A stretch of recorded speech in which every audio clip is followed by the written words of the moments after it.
Assalamualaikum warahmatullahi wabarakatuh. Terima kasih atas kesempatan yang diberikan oleh moderator. Terima kasih atas kesempatan yang diberikan oleh Ibu Ketua Perdosri Sulawesi Papua, juga Ibu Ketua Panitia dan seluruh Jawa dari Sulapua. Saya Siti Chandra akan membawakan materi mengenai latihan kebugaran untuk persiapan haji dan umroh. Demikian kurikulum vitae saya staf di Rumah Sakit Persahabatan Jakarta.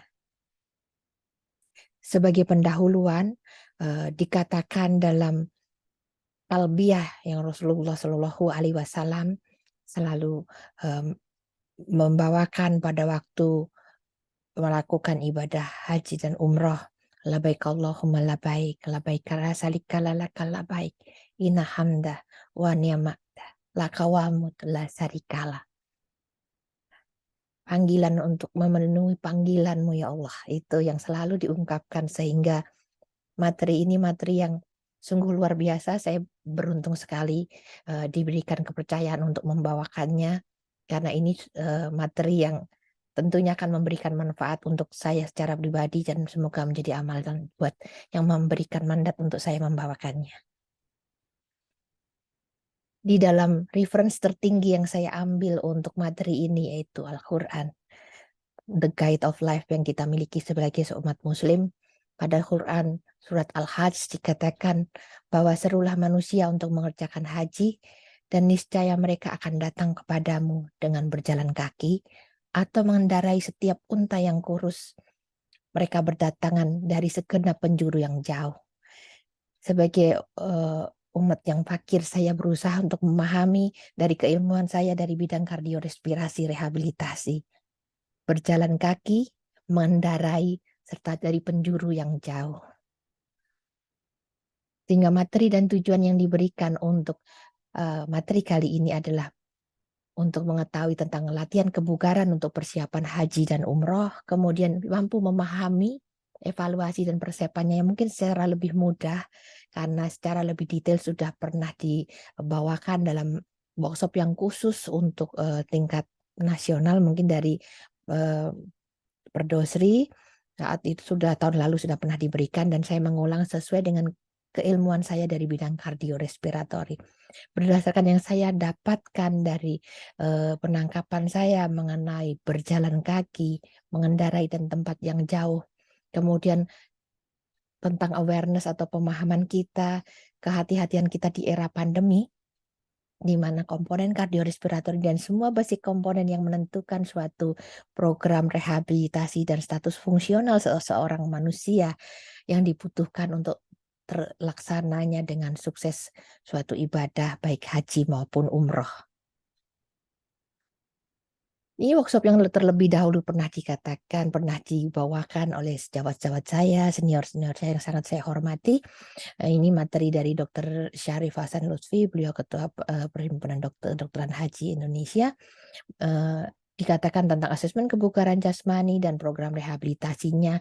Saya tidak membahas hal ini, tetapi saya membahas menilai kebugaran itu sendiri dari bidang saya selaku rehabilitasi kardiorespirasi.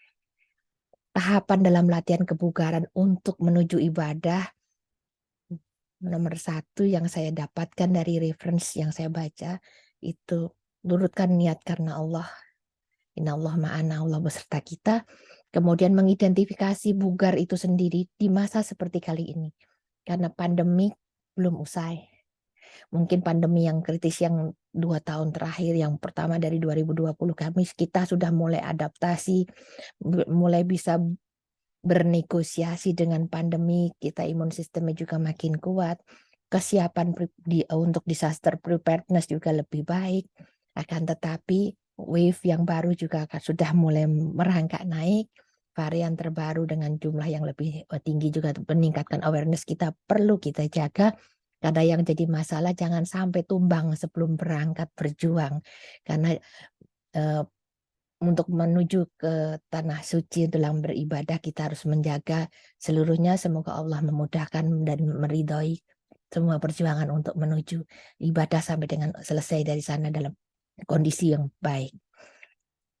Persiapan fungsi kardiorespirasi ini yang dilakukan, kemudian menilik dari kata-kata berjalan kaki, mengendarai, dan datang dari tempat yang jauh tadi.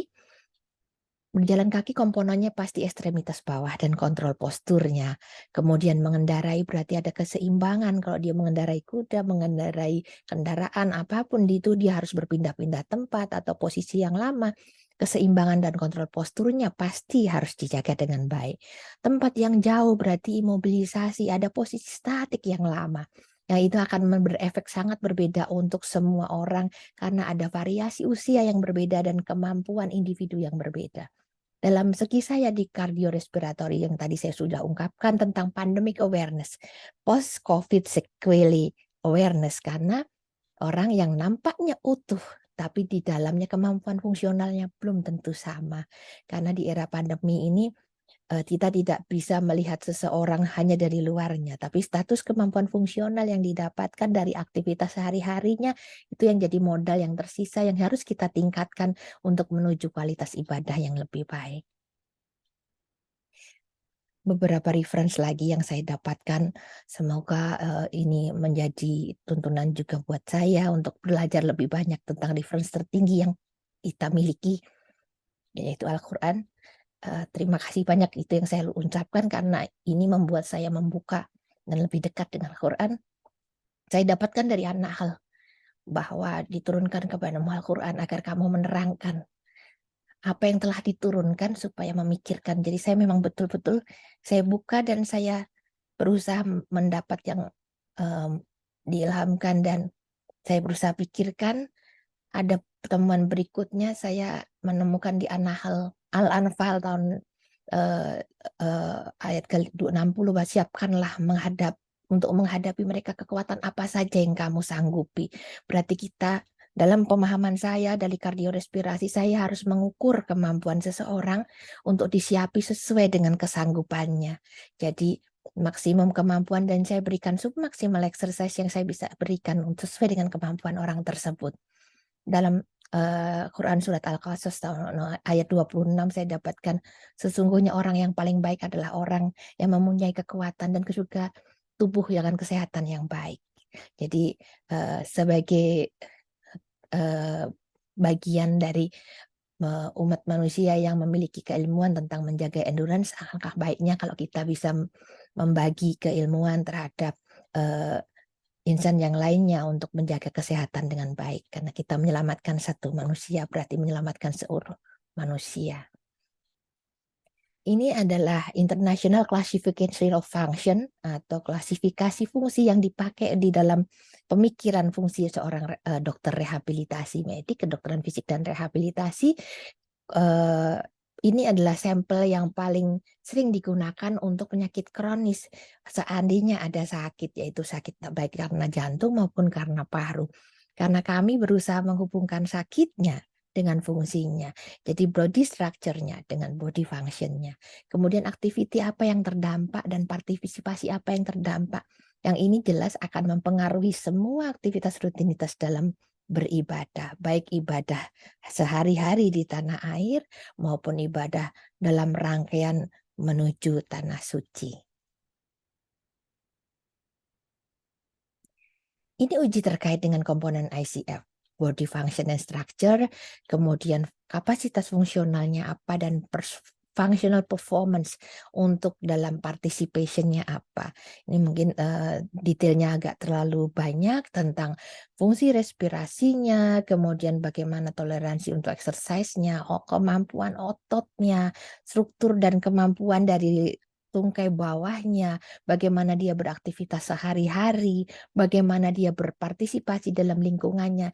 Ini kami pikirkan beserta seluruh keluarga besar ilmu kedokteran fisik dan rehabilitasi, bagaimana pasien bisa mendapatkan functional performance yang baik untuk melakukan ibadah di tanah suci. Ini uji latih kardiorespiratory dari bidang saya. CRF itu cardiorespiratory function test. Kita ada maksimal, uji maksimal, submaksimal, dan intensitas rendah. Untuk yang berangkat ke tanah suci pastinya maksimal dan submaksimal yang kami harapkan. Tapi tidak semua dari kita mempunyai kualitas seperti atlet. Karena kita tidak mengirim orang yang kuat, tapi kita kita mengantar orang dengan kemampuan maksimal seoptimal yang kita bisa bantu untuk mereka wujudkan. Karena memang menuju tanah suci itu Allah yang mampukan, bukan kita yang memampukan diri sendiri. Kita menyokong sehingga sejawat kita sampai dengan pulang dalam kualitas kesehatan insya Allah yang sebaik-baiknya, sehingga amalan yang kita dapatkan. Untuk goal sehari-hari yang dicari untuk golden standardnya adalah maksimal intensity. Jadi kita menggunakan 6-minute walk test. Untuk bidang keahlian saya sebagai kardiorespirator yang paling banyak yang jadi kesepakatan seluruh dunia adalah uji jalan 6 menit. Untuk maksimal kita menggunakan treadmill test, golden standardnya adalah cardiopulmonary exercise testing. Ini adalah uji jalan 6 menit yang dikatakan ini merupakan uji golden standard untuk sub maksimal, dan dia bolak-balik dalam suatu jalur yang sejawat berarti sudah biasa melihat dalam trek yang panjangnya 30 meter. Apabila keterbatasan lahan adanya cuma 15 meter, tidak apa-apa, itu sudah divalidasi. Ada penelitian Dr. Nuri tentang validasi dari trek uji jalan 15 meter dan itu sudah nyatakan bisa valid untuk digunakan. Hasilnya nanti dalam meter. Kemudian ada konversi rumus untuk maths, ada berbagai rumus, ada rumus dari Kahalin, ada rumus Nuri, ada rumus bermacam-macam sesuai dengan kepentingan yang akan digunakan. Akan tetapi untuk kemudahan mengkonversi dalam latihan di rumah bagi masyarakat awam, mudah kalau kita katakan meter ini untuk 6 menit. Jadi kita tentukan dulu 1 menit berapa meter. Kemudian kita hitung kalau kita memberikan latihan sesuai ATS dan ERS itu sekitar 20-30 menit sekali sesi. Kemudian 2-3 kali seminggu minimal dikerjakan selama 12 minggu kalau paling optimal untuk meraih suatu endurance. Jadi kita infokan Bapak Ibu latihan selama 20 menit yang pertama atau bisa 30 menit lebih baik. Kita anggap 30 menit itu terkait dengan mulai dari warming up atau pemanasan sampai dengan pendinginan. Kemudian jalannya sekian meter. Jadi jarak 1 meter yang kita dapatkan selama 1 menit itu dikalikan 20 kalau untuk 20 menit, dikalikan 30 untuk 30 menit. Jarak dalam meter tersebut dibagi dalam langkah. Jadi ukur panjang langkah, stride rate-nya diukur, bagilah itu jadi langkah. Jadi kita menginfokan, tolong jalan sekian 30 menit, sekian langkah. Akan lebih mudah untuk masyarakat awam memahami menghitung langkah, karena ada juga aplikasi yang menghitung langkah sehingga dia tidak repot melihat meter, dan itu applicable untuk membuat compliant pasien atau ketaatan melakukan suatu latihan dari yang berdasarkan dari uji latihan yang kita punyai menjadi mampu laksana untuk dilakukan sehari-hari. Ini pandemic awareness untuk saya, terutama dari bidang rehabilitasi respirasi, adanya gangguan fungsional akibat pandemi. Beberapa pasti mungkin pernah tercolek oleh COVID-19, entah sekali, 2 kali, kesenggol, atau hanya isoman, atau apapun dalam derajat yang berbeda-beda.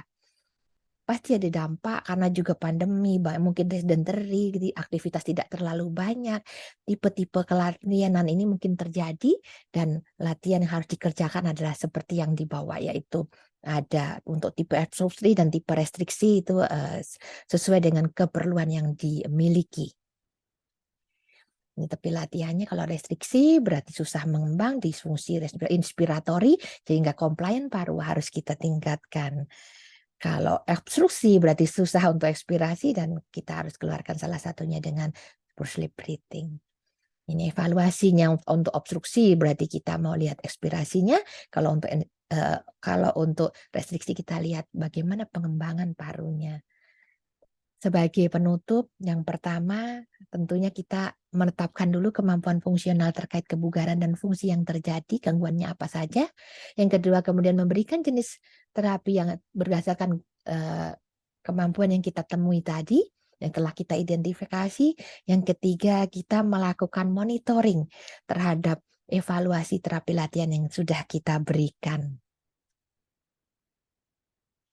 Kemudian yang sebagai penutup, di dalam hadis riwayat Muslim dikatakan bahwa siapa yang menempuh jalan untuk mencari ilmu, maka Allah akan memudahkan baginya jalan menuju surga. Semoga presentasi saya ini bermanfaat buat saya sendiri secara pribadi. Sekali lagi saya ucapkan terima kasih atas materi luar biasa yang diberikan kepada saya. Semoga memudahkan bagi kita semua untuk menuju husnul khotimah. Terima kasih banyak. Wabillahi taufik wal hidayah. Wassalamualaikum warahmatullahi wabarakatuh.